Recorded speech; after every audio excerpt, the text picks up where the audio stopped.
Olá, seja bem-vindo a mais um programa Bom Dia Entrevistas, aqui pela sua TV Bom Dia. No nosso programa de hoje, nós vamos falar sobre a questão dos fertilizantes e também a produção do solo aqui no Alto Uruguai Gaúcho, como ela pode ser afetada aí devido à guerra entre Ucrânia e Rússia. Olha, isso porque a Rússia é um dos principais fornecedores desses fertilizantes aqui para o Brasil e essa situação está preocupando muitos produtores gaúchos e em geral aqui do nosso país. Bom, para falar um pouco mais dos fertilizantes, da produção do nosso solo gaúcho, hoje eu estou recebendo de forma online o Fabiano Daniel Debona, que é pesquisador da Embrapa Trigo, um dos pesquisadores especialistas na área de nutrição de plantas e fertilizantes de solo. Pesquisador, obrigado por ter aceito o convite de conversar conosco. Seja bem-vindo. Boa noite, é sempre um prazer estar aqui convivendo e falando com os nossos telespectadores e esclarecer algumas dúvidas nesse momento importante que estamos vivendo aí em questão de fertilizantes e agricultura como um todo, né, nesse início de 2022. Bom, já queria que o senhor avaliasse como é que o senhor vê essa questão da falta dos fertilizantes, principalmente para a nossa produção aqui regional. A região é muito forte na produção de soja. Agora, a expectativa, segundo alguns órgãos, é que na próxima safra de verão seja afetada diretamente pela falta desses produtos, já que Rússia e aquela região onde está a Ucrânia, a Bielorrússia, são importadores de materiais que fazem e também dos fertilizantes e que se fazem a produção de fertilizantes. A minha pergunta inicial para o senhor é: como é que está o solo da nossa região? É possível produzir sem esses fertilizantes? E qual alternativa os agricultores teriam nesse momento se eles não tiverem os fertilizantes suficientes? Olha, de maneira geral, nós podemos dizer que nossos solos aqui da região norte do estado, solos do Planalto, são solos relativamente bem férteis, assim, até porque nossos produtores, além de ter uma questão de solos que eram naturalmente férteis, a gente tem a questão de que o pessoal faz uma agricultura razoavelmente muito bem feita. O que seria esse razoavelmente muito bem feita? A gente acaba aplicando fertilizantes quase todo ano. As culturas são culturas com potencial grande em termos de comercialização exterior, né, que é o caso da soja. Então, a agricultura, esses agricultores acabam utilizando fertilizantes sempre em uma boa quantidade.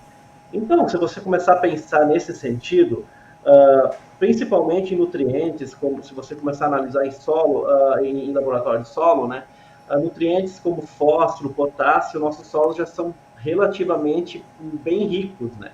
Claro que o produtor só vai saber disso no momento que ele vai fazer uma análise de solo. Por isso que é uma questão bem importante esse ano dele realizar uma análise de solo. Outros nutrientes como nitrogênio, que é praticamente o macronutriente mais importante para a produção de cereais de inverno. No caso da soja não é preciso, porque eles têm a questão do olisóbio, né? Então a gente não aplica nitrogênio em soja, mas para os cereais de inverno o nitrogênio já vai ser um outro caso que a gente vai ter que analisar com mais cuidado. O que eu diria hoje em dia para esse produtor? Principalmente pensando que nós viemos de uma safra, na maioria dos casos, de uma safra frustrada de verão, né? Por causa da seca, a produção da soja ou do milho foi baixa. O que aconteceu? Muita parte desse fertilizante que eles aplicaram no solo, ele continua ali, principalmente fósforo e potássio.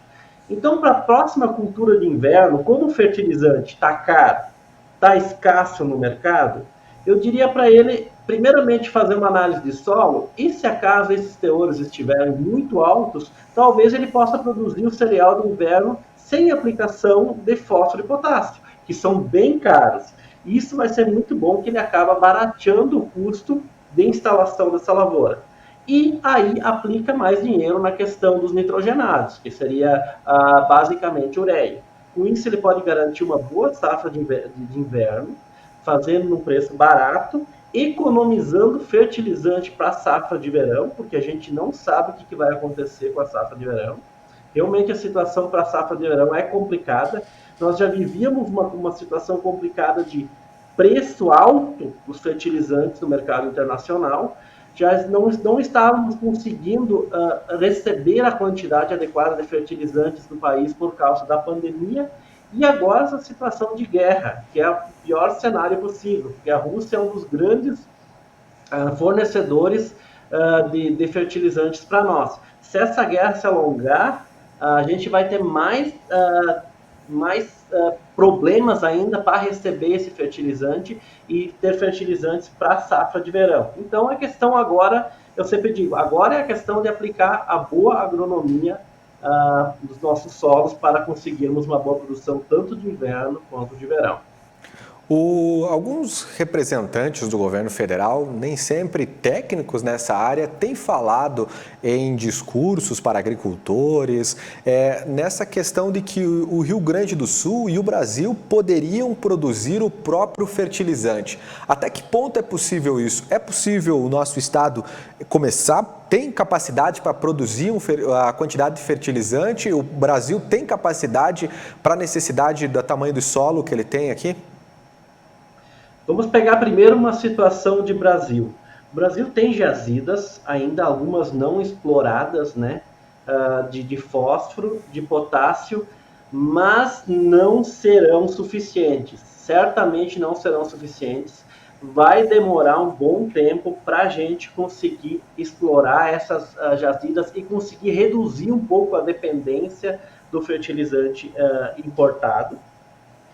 Tá? É muito bom que nesse momento a gente está com o Plano Nacional de Fertilizantes, que foi elaborado com a ideia para até 2050 a gente conseguir reduzir muito da dependência do fertilizante estrangeiro. A própria ministra diz, a gente vai reduzir a dependência, a ministra da Agricultura, né, a gente vai reduzir a dependência do fertilizante internacional, mas não vamos atingir a autossuficiência. Isso não é possível ainda, até porque nossa agricultura é muito pujante, a gente depende muito de fertilizante.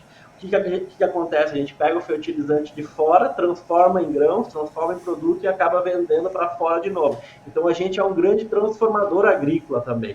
A gente até é o celeiro mundial em termos de produção de alimentos, mas a gente também tem uma dependência muito grande do fator externo. Então, a nível do Brasil, a gente tem algumas jazidas para serem exploradas.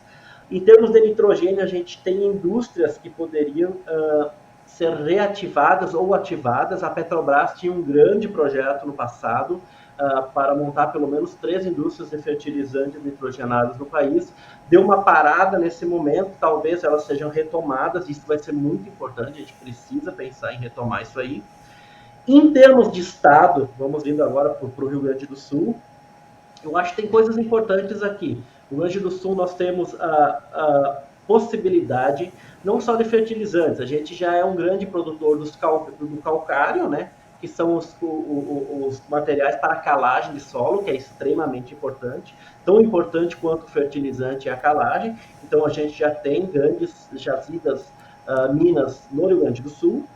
Existem outras formas de explorar fertilizantes aqui que o governo até coloca, que seria, de repente, a utilização de algumas minas como agrominerais, né? Pó de rocha, de alguns tipos de rocha que hoje em dia são rejeitos, que de repente poderiam ser usados na agricultura.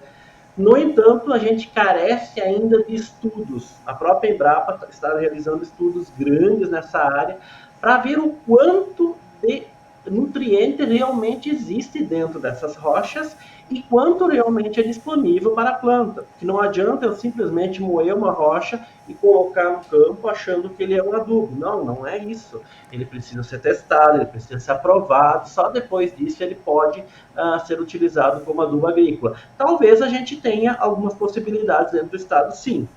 Outra coisa importante que acho que vale a pena ser lembrado, em termos de orgânico, de fertilizante orgânico, a gente tem muita coisa que pode ser usada. Por exemplo, nós temos grandes aviários, grandes chiqueirões com porcos, a criação de vaca leiteira, onde sempre gera muito esterco. Esse esterco de todos esses animais ali é uma fonte excelente de nutrientes para as plantas. Obviamente não tem tanto nutriente quanto um saco de adubo e coisa, mas nesse momento ele é um produto que está excedente na propriedade rural e que pode ser usada pelo agricultor muito bem na sua lavoura. Dejetos suínos são usados há muito tempo como fonte de nitrogênio. A parte de cama viária é muito importante, de repente, como fonte de fósforo. Tudo isso o produtor pode usar para adubar o seu solo. Ao mesmo tempo, vai reduzir o dinheiro que ele aplica como fertilizante e vai aumentar a produção, vai aumentar o lucro líquido dele lá no final com o produto agrícola dele produzido naquela área. Bom, pesquisador, nós estamos chegando ao final dessa entrevista. Eu quero agradecer a sua participação aqui. Muito obrigado por esses esclarecimentos que são muito importantes agora nesse momento de incertezas, principalmente para os agricultores que nos acompanham neste momento. E é importante saber desse trabalho desenvolvido pela Embrapa para que a gente possa superar esse momento difícil que a agricultura, como o senhor falou, vem passando, né? Já de uma estiagem prolongada aqui na nossa região e agora essa preocupação com a falta de fertilizantes. Muito obrigado. Obrigado, eu que agradeço. A Embrapa está sempre à disposição dos agricultores para atingirmos boas produções, boas condições de vida para o agricultor e atingir a segurança alimentar que o país tanto precisa. Obrigado. Muito bem, você pode rever essa entrevista no nosso site www.tvbomdia.com. Obrigado pelo carinho da sua audiência e até o nosso próximo programa.